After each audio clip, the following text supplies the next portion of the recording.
Querido irmão, querida irmã, Pentecostes, uma das grandes solenidades da vida cristã, junto com a Páscoa e o Natal, o dia do Espírito Santo, considerado também como o aniversário da Igreja, o dia em que a Igreja sai ao mundo, anunciando a todos os povos, etnias e culturas o amor extraordinário de Deus por cada pessoa. Hoje, Pentecostes se renova.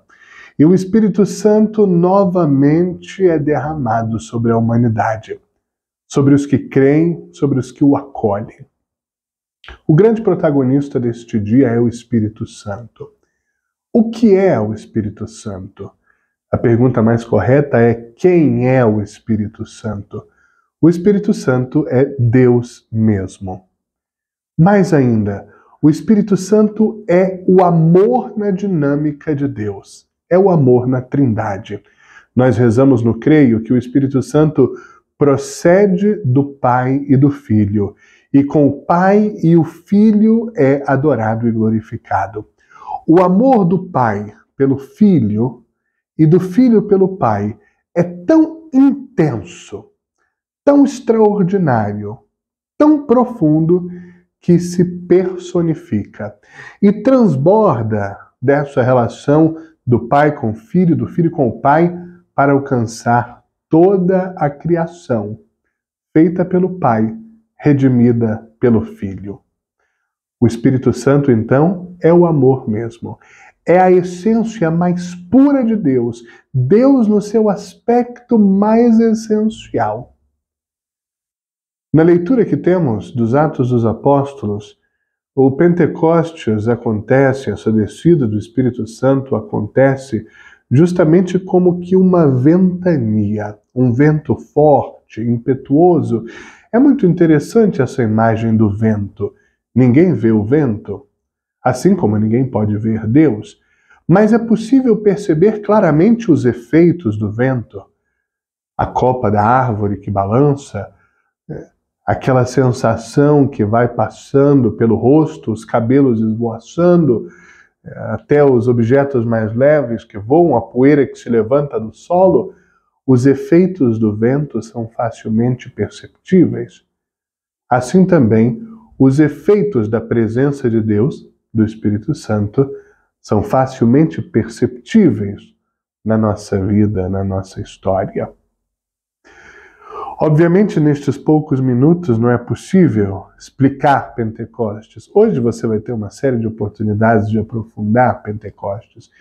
Por isso, quero me deter sobre algumas características exatamente nessa perspectiva dos frutos do Espírito Santo. Tecnicamente, por assim dizer, nós já sabemos o que é Pentecostes.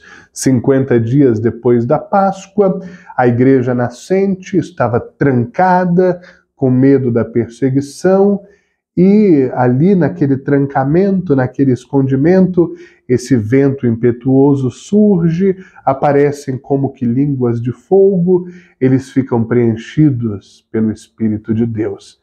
Aquela porta que estava trancada, então, é escancarada e os cristãos saem ao mundo e anunciam a maravilha do amor de Deus.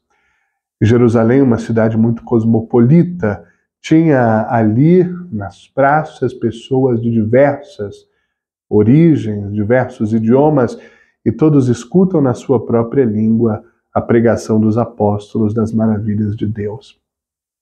Esse é o evento Pentecostes. Mas é Pentecostes cada vez que o Espírito Santo desce novamente à terra. E quando ele o faz? Sempre que é invocado, sempre que é chamado. E onde o Espírito Santo está, o que acontece? Primeiro fruto, a paz.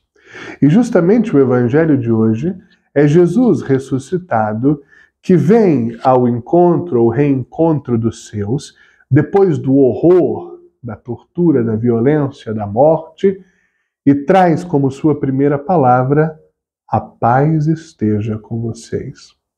Não suficiente, Jesus repete: A paz esteja com vocês. O primeiro fruto do Espírito Santo é a paz. Muitas vezes nós sentimos a falta de paz dentro de nós. A aflição, a angústia, a inquietação, não estamos confortáveis, não encontramos o nosso lugar. Falta o Espírito Santo. Porque quando o Espírito Santo está, ainda que a gente faça a decisão mais difícil e mais dolorosa do mundo, o coração é preenchido pela paz. O Espírito Santo é portador da paz. O segundo fruto do Espírito Santo que quero destacar é a alegria. Porque Deus é a fonte da alegria, Deus é a alegria mesma. E se o Espírito Santo é Deus, e é a presença de Deus lá onde é invocado, ele traz consigo a alegria.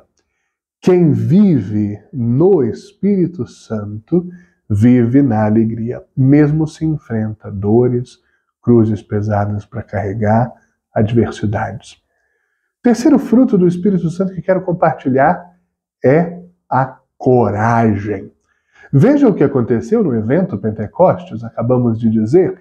Eles estavam acovardados, encurralados, trancados, com medo das pessoas, com medo das praças públicas, com medo de terem um destino trágico, medo de anunciar Jesus Cristo. O Espírito Santo vem e provoca a coragem. Acaba aquele medo, aquela covardia, uma coragem profunda passa a invadir o ser e essa coragem leva para fora de si. O Espírito Santo faz de nós corajosos. O próximo fruto que quero partilhar é a transformação. Transformação dos nossos defeitos. O Espírito Santo, se entra em nós, sempre porque nós permitimos, porque o Espírito Santo não derruba a porta, não invade a nossa liberdade, o Espírito Santo transforma as nossas fragilidades, os nossos defeitos, as nossas limitações e faz de nós mais capacitados.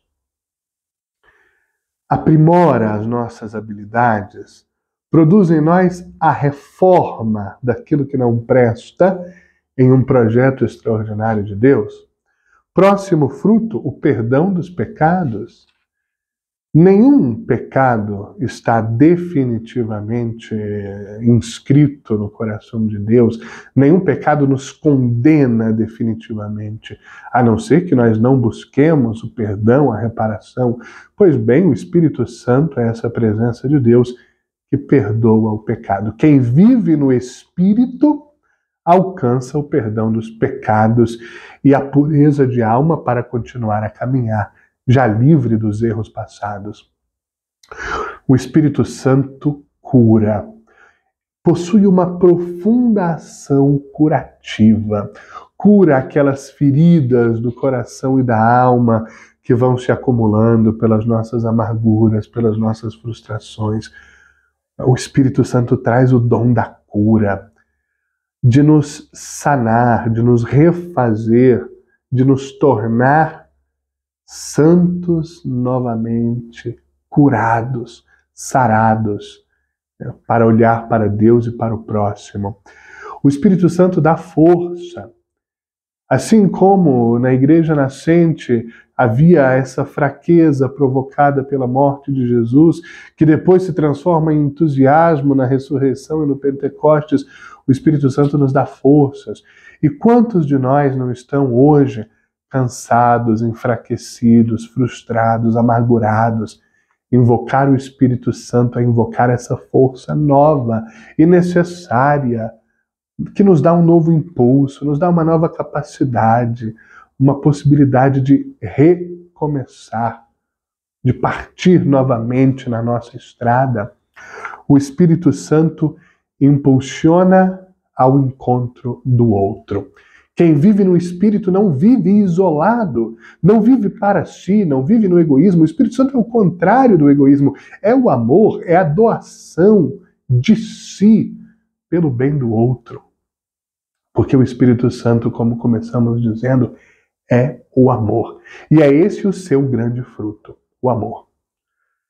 O Espírito Santo vem para nos preencher do amor de Deus, nos dar a certeza de que Deus nos ama imensamente e para fazer com que o nosso amor também se manifeste a cada próximo.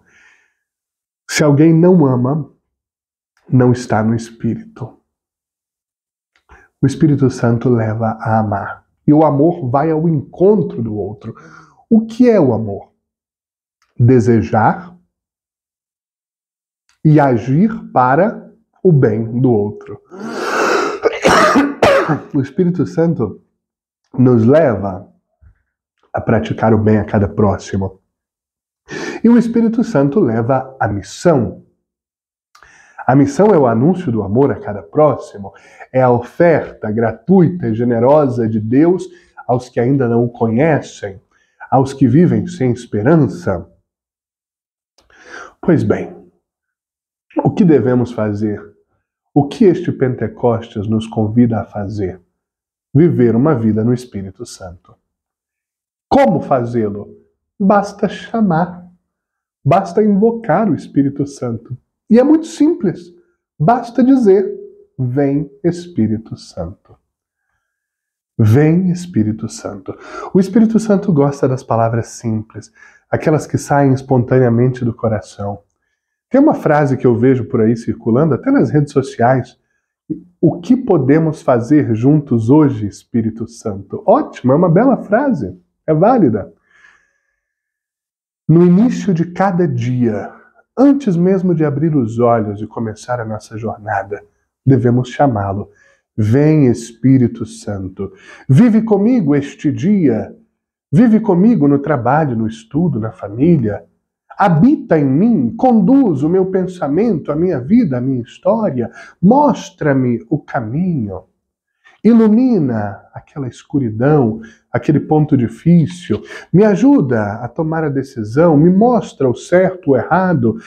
Ilumina a vontade de Deus para mim.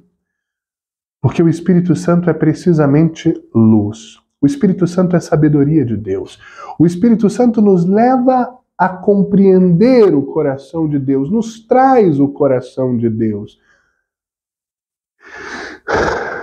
É Deus mesmo. E por ser Deus, é a alma da igreja.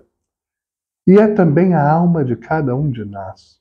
Podemos viver dessa alma, desse Espírito dentro de nós, se assim quisermos, se abrirmos para Ele a porta da nossa vida. O Espírito Santo é Deus morando em nós. Um outro aspecto deste Pentecostes, isso fica claro na segunda leitura da carta 1 de São Paulo aos Coríntios, é justamente a pluralidade. E esse é um ponto que eu quero destacar. O que a gente tem visto na sociedade de hoje? A pluralidade, ou seja, a diferença entre as pessoas, gerando conflito, violência, guerra, destruição do outro, cultura do cancelamento. O Espírito Santo é o contrário. No Espírito Santo, a pluralidade é bela, é enriquecedora. O Espírito Santo é o que faz com que toda a diferença se harmonize e encontre a unidade. Porque o Espírito Santo é o vínculo da unidade, é o que produz a unidade. E a unidade é o sonho de Deus. Que todos sejam um. Unidade que não é uniformidade. É unidade de alma. É unidade de desejo, o desejo de bem para todos. Que este Pentecostes nos dê um novo ânimo. Nos impulsione com uma força toda nova a ir ao encontro de Deus e de cada próximo, e a deixar que o Espírito Santo tome conta de nós, de todo o nosso ser. Não significa que o Espírito Santo vai aniquilar a nossa personalidade, ao contrário, vai fazer ecoar, vai fazer refulgir, vai fazer brilhar o melhor de nós, vai revelar o melhor de nós e vai nos ajudar, aqui sim, a apagar o pior de nós. O Espírito Santo é Deus mesmo, é o amor mesmo que nos move a Deus e a amar cada próximo. Boa solenidade de Pentecostes e boa semana.